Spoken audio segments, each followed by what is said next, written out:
élevés comme mentionné. C'est pourquoi on les appelle les premiers-nés de la servante. 124. Rabbi Chia était assise un jour à la porte du chat. Il vit Rabbi Elazar et un oiseau qui s'appelle Katophir à voler près de lui. Il dit à Rabbi Elazar, « Il semble que même lorsque tu vas sur la route, tout le monde désire te suivre. » Rabbi Elazar tourna la tête et le vit. Il dit, « Certainement, l'oiseau a une mission puisque le Saint, béni soit-il, accomplit ses missions à travers tout le monde, et le Saint, béni soit-il, a de nombreux messagers. Ne dites pas qu'il remplit société anonyme mission seulement avec les êtres vivants, mais aussi avec les êtres inanimés. 125. Il a ouvert la discussion en disant, car la pierre criera du mur et la poutre du bois lui répondra. Habakkuk 2h11. Combien une personne doit-elle faire attention à ne pas pécher devant le Saint, béni soit-il. Et si vous demandez qui témoignera contre lui, voici que les pierres de sa maison et les poutres de sa maison témoigneront contre lui. Et parfois, le Saint, béni soit-il, accomplit ses missions à travers eux. Venez voir le bâton d'Aaron, qui était un morceau de bois sec. Le Saint,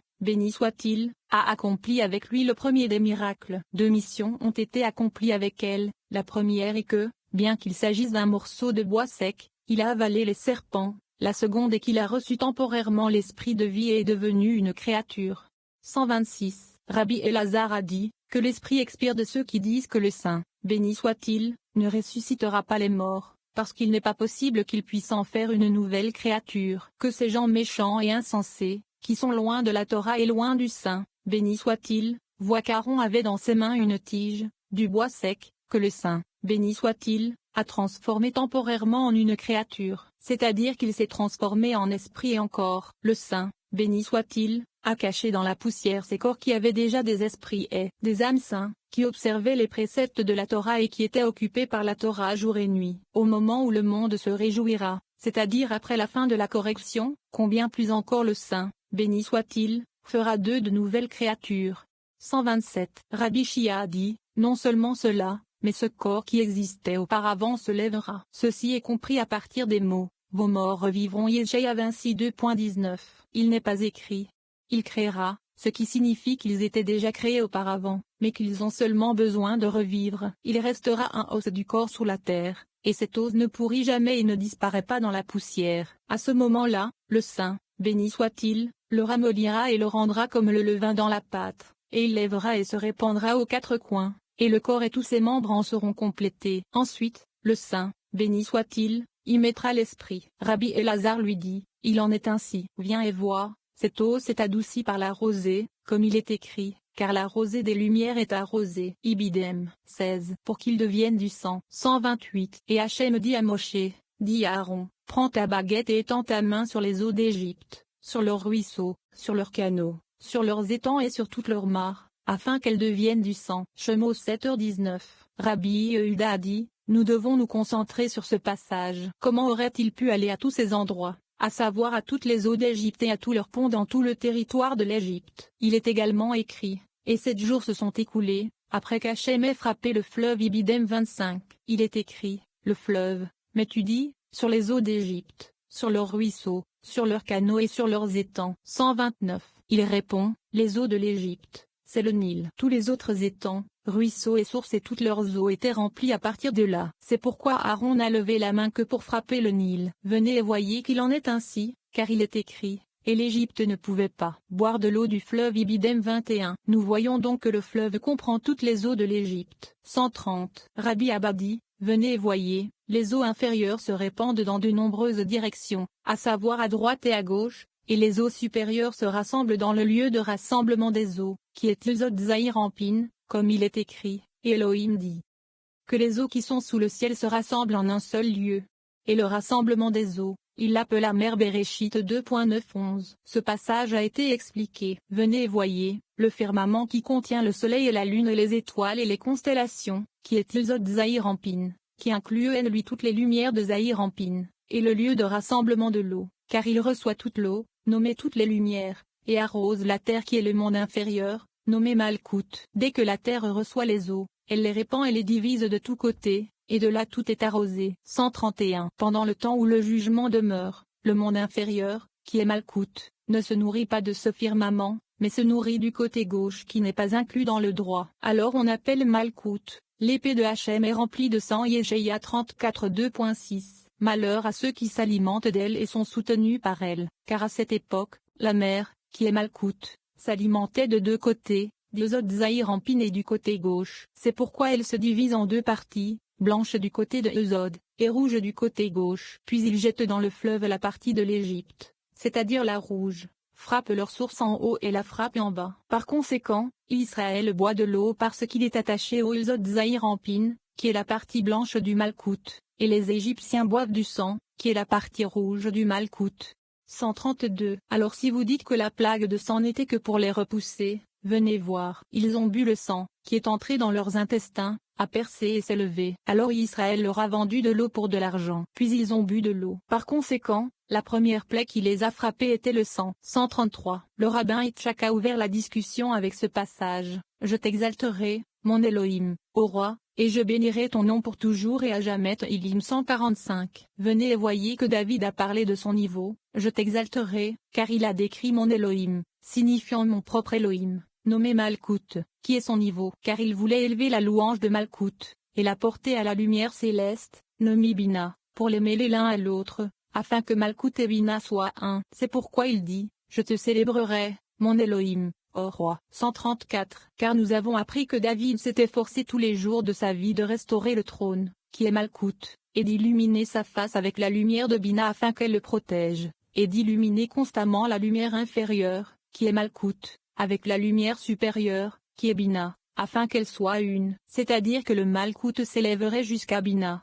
lorsqu'il ne ferait qu'un. Et quand Salomon est venu, il a trouvé un monde, qui est Malkout, entier, et la lune, qui est Malkout, pleine. Le Malkout avait déjà atteint la Bina, il était achevé et rempli de toutes ses lumières, et il n'avait plus besoin de travailler pour l'éclairer.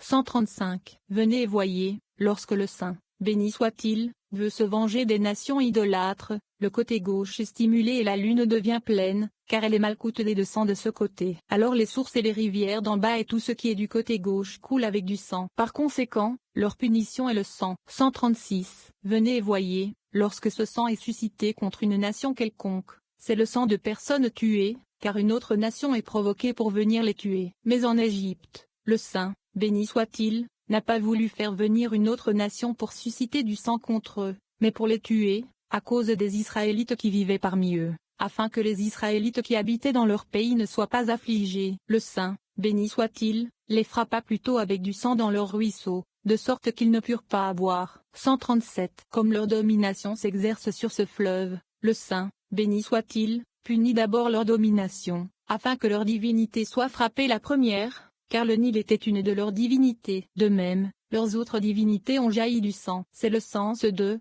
et qu'il y ait du sang dans tout le pays d'Égypte, tant dans les récipients de bois que dans les récipients de pierre. Shemos 7h19. 138. Rabbi Shia se leva une nuit pour étudier la Torah. Le jeune Rabbi Yosi, qui était encore un enfant, était avec lui. Rabbi Shia ouvrit la discussion en disant, va ton chemin, mange ton pain avec joie, et bois ton vin avec un cœur joyeux, car Elohim a déjà accepté tes œuvres. Kohélen 2.7. Il demande, qu'est-ce que Salomon a vu qui lui a fait dire ce passage? 139.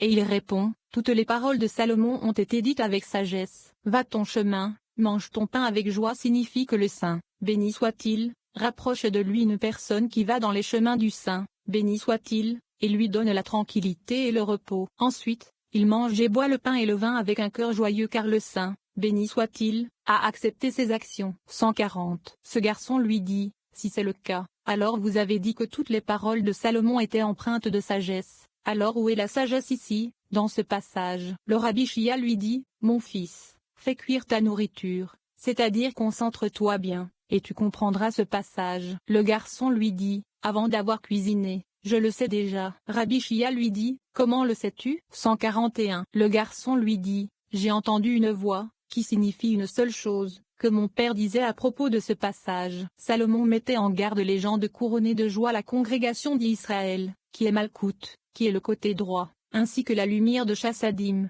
qui est le pain, afin qu'elle soit couronnée de joie. Le pain fait allusion à la lumière des Chassadim. Ensuite, il devrait être couronné de vin, qui est le côté gauche, nommé l'illumination de Shoma, qui est la gauche de Bina, afin que la foi de tous, nommée Malkout, soit dans une joie complète à droite et à gauche. Quand il sera entre les deux, toutes les bénédictions habiteront dans le monde. C'est la plus grande perfection de Malkout, que l'illumination de la gauche, qui est Shoma, soit enveloppée dans la lumière de Chassadim qui est sur la droite, car alors les deux s'illuminent ENL. Car tel est le secret du pain et du vin. Tout ceci se produit lorsque le Saint, béni soit-il, accepte les actes des gens comme il est écrit, car l'Élohim a déjà accepté vos œuvres. Qohélet 9:2.7. Rabbi Shia s'est approché et l'a embrassé. Il dit, je jure, mon fils, que je t'ai laissé ceci, c'est-à-dire que même si je le savais aussi, je ne l'ai pas dit et je te l'ai laissé à toi. Et maintenant je sais que le Saint, béni soit-il, veut te couronner de Torah. 142. Rabbi Shia ouvre à nouveau la discussion en disant,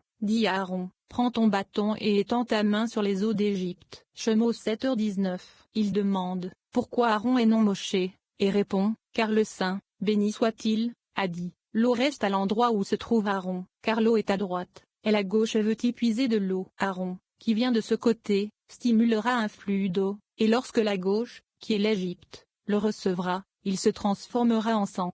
143. Venez et voyez, le plus bas de tous les niveaux, qui est Malkout, qui est appelé l'épée de hache mais remplie de sang, a frappé en premier, et leurs os se sont transformés en sang. Rabbi Shimon dit, le Saint, béni soit-il, commença à frapper à partir du plus bas, qui est Malkout. Sa main qui contient 10 doigts, qui est le secret des 10 séphiroth, frappait avec chaque doigt, de Malkout jusqu'à Keter, et lorsqu'il atteignit leur niveau le plus élevé, qui est le premier-né de tous les niveaux, à savoir correspondant à Keter, il agit et passa au-dessus du pays d'Égypte et les tua tous. Il a donc tué tous les premiers-nés du pays d'Égypte, car c'est leur niveau le plus élevé et le premier-né de tout. 17. Et le fleuve produira des grenouilles en essaim. 144. Venez et voyez, Pharaon a gouverné avec le pouvoir de l'eau, comme écrit, le grand crocodile qui se couche au milieu de ses ruisseaux Yeshekel le 29:2.3. Par conséquent, d'abord son fleuve a été transformé en sang. Ensuite, il en est sorti des grenouilles qui ont tourmenté l'Égypte avec des bruits qui secouaient leurs entrailles. Elles sortirent du fleuve et se répandirent sur le sol avec des voix aiguës dans toutes les directions jusqu'à ce que les Égyptiens tombent comme morts dans leurs maisons.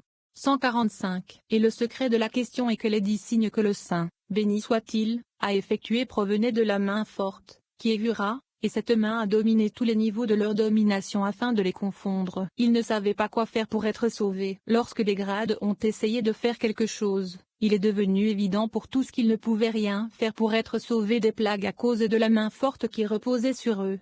146. Et le fleuve produira des grenouilles en essaim, et celles-ci monteront et entreront dans ta maison. Shemot 7h28. Rabbi Shimon a ouvert la discussion en disant, on a entendu une voix à Rama, des lamentations et des pleurs amers. Rachel pleurait ses enfants. Yirmeya 31:2.14. Venez et voyez, ce passage a été expliqué en de nombreux endroits. Mais ce passage est difficile, car il dit, Rachel pleurant ses enfants, pourtant seuls Joseph et Benjamin étaient les enfants de Rachel et pas plus, tandis que Léa avait ses 6 tribus, alors pourquoi Rachel a pleuré et pas Léa?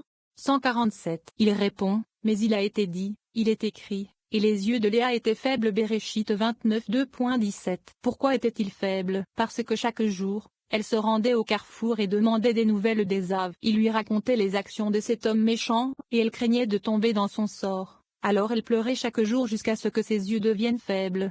148. Le Saint, béni soit-il, dit, tu pleures pour mériter cet homme juste, Jacob, et ne pas être le lot de cet homme méchant. Sur ta vie, ta sœur se lèvera au carrefour et pleurera sur l'exil d'Israël. Mais tu seras à l'intérieur, dans la cave de Machpelah, et tu ne pleureras pas sur eux. Rachel pleurera sur l'exil d'Israël. 149.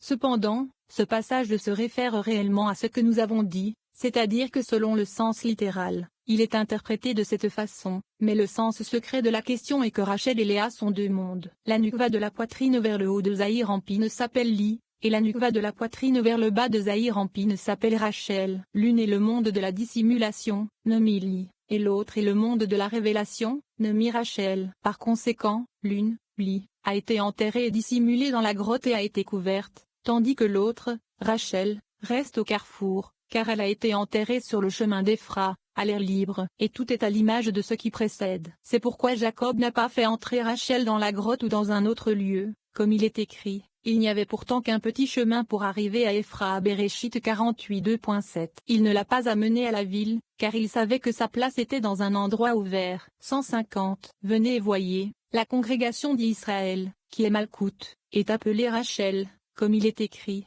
et comme une brebis, Rachel, devant cette ondeur est muette. Yeshaïa 53 2.7. Pourquoi est-elle muette? C'est parce que sa voix, qui est Zahir Ampine,